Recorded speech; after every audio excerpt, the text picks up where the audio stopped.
Hello, I'm Rob, I'm a registered dietitian, and in this video I wanted to explore the question, can you reverse cardiovascular disease? This is an extremely common condition that affects more and more people as they get older. So this video is going to be split up into 4 sections. First, we're going to look at what is cardiovascular disease.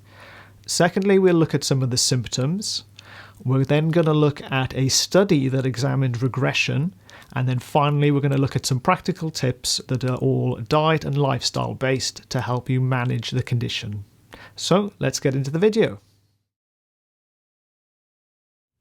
Cardiovascular disease covers any injury or damage of either the heart or the blood vessels throughout the body or the brain. Coronary artery disease or coronary heart disease is a condition in which the blood supply of the heart is restricted. The main cause of coronary heart disease is atherosclerosis. This is a build-up of cholesterol and fatty plaques within the vessels that cause a restriction of blood flow. This is mainly caused by cholesterol. So what is cholesterol? Cholesterol is a fatty substance found in your blood.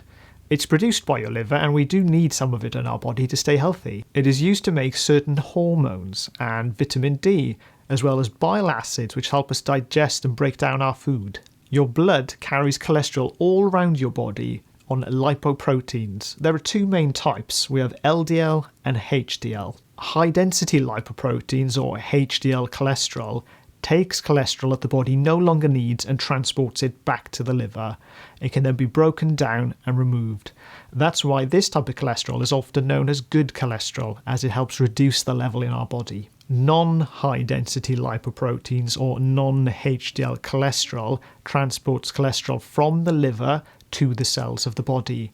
When there's too much of this type of cholesterol, it can result in the formation of plaques. This is why it's considered bad cholesterol. So what causes high cholesterol? There are many causes, but some of the main ones include eating too much saturated fat in your diet, having quite a lot of body fat, especially if it's around your middle. High cholesterol can run in families, so some people are just more prone to it regardless of what they do. Ones you can change are smoking and also activity levels. So we've discussed what cardiovascular disease is and what can contribute to it, but what are some of the signs to look out for? The most common ones are due to a lack of oxygen getting to the heart. This can cause things like angina, which is a type of chest pain, shortness of breath. Some people might notice swelling in the peripheries of their bodies, so their feet and ankles. For some people, progression of the disease will be silent, meaning that they don't notice any symptoms until something significant happens, like a heart attack or a stroke. After making these points, then, can cardiovascular disease be reversed? Well, in 2015, Jamnani et al. And colleagues did a big meta-analysis looking at this question, and they found that yes, cardiovascular disease can be reversed, but there are a number of caveats I need to explain. Results of the study show that atheroma, so that's those atherosclerotic plaques within the arteries, could be reduced if patients were given lifestyle and dietary interventions. The study drew attention to the fact that although we now have numerous medications that can help prevent the burden of cardiovascular disease, these do not reverse it. So once that plaque is there, they don't get rid of it. Ultimately, what the study showed is that participants who were able to adhere to lifestyle and dietary interventions, which we'll go into next, had the best chance of regression of those atherosclerotic plaques. However, adherence needed to be really high to show any amount of regression.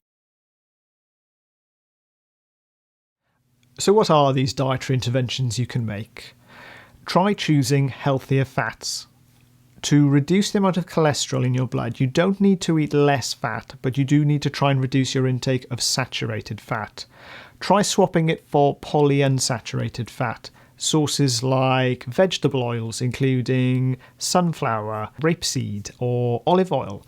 try including more avocados, oily fish, or nuts and seeds. You can also look at food labels and try and buy more foods with a green label for the saturated fat section. Foods will be high in saturate, so they'll have a little red marker on them if they've got more than 5 grams of saturated fat per 100 grams of the product. Foods are low in saturate if they've got less than 1.5 grams of saturated fat per 100 grams. Do note that some foods like fish or nuts may have a red marker as they're quite high in saturated fat, but these foods are okay because they have a very low amount of saturated fat compared to the polyunsaturated fats. Eating plenty of fibre helps reduce your risk of cardiovascular disease, and some types of fibre will actually reduce the amount of cholesterol in your blood as well. So to make sure you get enough fibre in your diet, make sure you get your 5-a-day fruit and veg, and I think I've mentioned this in a few of my videos now.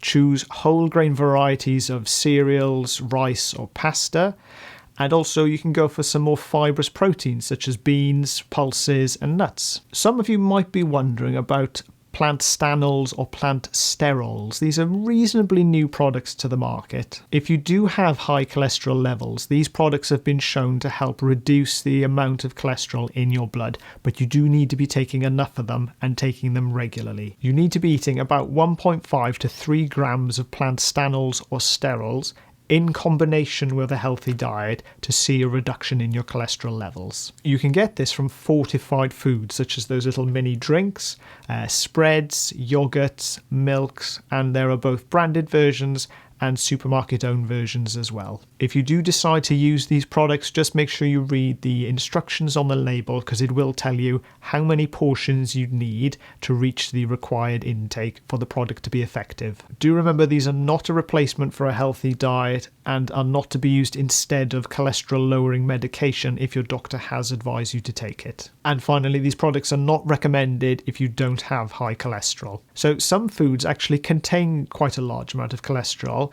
but this doesn't seem to contribute to the amount within our blood. These foods include eggs, shellfish, prawns, and some offal products such as pate, so liver, kidney. The majority are quite low in saturated fat and contain a lot of nutrients, so they're fine as part of a balanced diet. Only cut down on these foods if your doctor or dietitian has specifically advised you to. If you're trying to lower your cholesterol, ultimately it's focusing on the saturated fat intake that's going to make the biggest difference. There is now also good evidence to suggest that limiting your intake of free sugars, so these are sugars that are either added to foods or sources such as table sugar, honey, or confectionery products.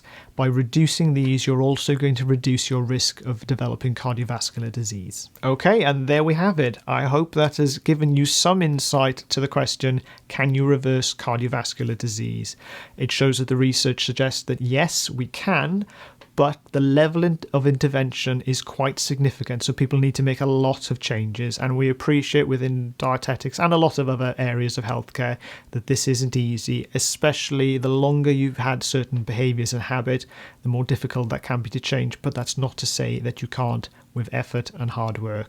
I would be very interested in knowing if anyone watching this video has made any changes, whether dietary or lifestyle, to try and reduce their cholesterol. Anyway, thank you very much for watching. If you've enjoyed this video, please give me a thumbs up.